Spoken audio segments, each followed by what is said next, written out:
day before the big race and the morning of the big race, what do you tell your kids to prepare?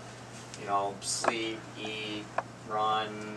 Do they get up at 6 in the morning and do a shakeout run? Don't you? You know you know, all that kind of stuff. What do you do before you hop on the bus to go to the meet? I think if you mix it up and all of a sudden do something different, just because it's a, if you've been successful with what you've been doing, then I don't really change that, you know. I'm not going to tell them to get up. Okay, you know, let's get up and. So you do psych parties, right? Oh. And yeah. Yeah. I don't set them up. I mean, it's unbelievable, the psych parties. Yeah, but you go and you talk and you kind of prepare the Yeah. girls for what's going to happen the next day, right? Right. Yeah. Walk them through. Any other? Don't do anything different. Just do what you've been doing all year. It's when a kid comes and says, "I tried this. I'm ready for today's race. I had this for breakfast. You ever had it before?" No, my God. Yeah, do what got you there. Don't change anything.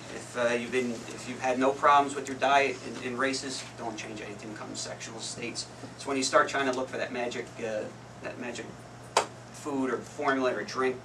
That's where you get in trouble. Just do what's... Look for those magic things in preseason. You know, if you find one, stick with it, but don't be experimenting at this point in the year. Yeah.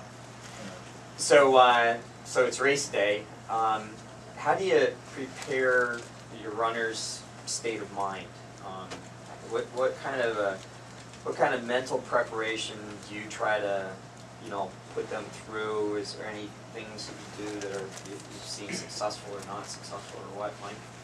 I find with girls, if you, I'm sure it's true for guys also, but if you try to hit them with too much information on race day, you should have given it to them a little bit on Monday, maybe a little bit on Thursday.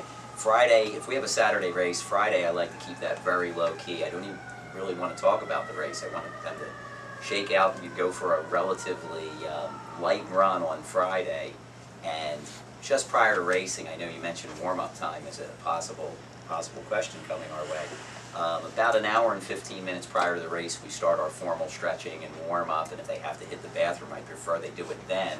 Then 15 minutes before race line, when Carl Rickenshauser saying, "No more run-outs. You know, this is it. Where's your guys?" You know, that's when girls are different than guys. So you need to get the bathroom in an hour and 15, and then they go for approximately a 15-minute warm-up.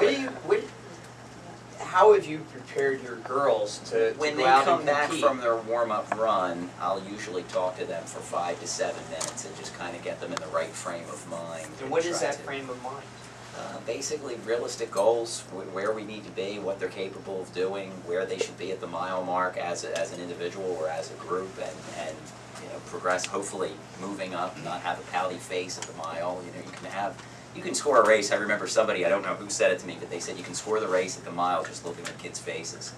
And you know whether that kid's coming on or fading fast. They might be in first place, but you look at their face and you say, that kid's gone. When they get to the woods, they're done. They got out way over their head.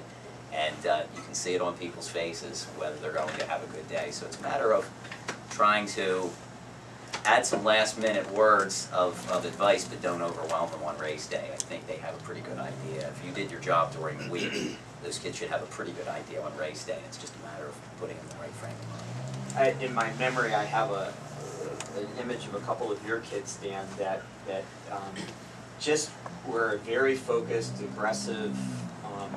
You know, I'm going to do everything I can to do great at this meet.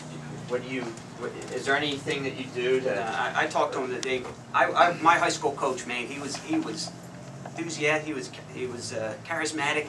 He would get before the race. He'd tell you, "You're going to run this. You're going to run that." We'd be all pumped up, like, "Yeah, I'm going to run that."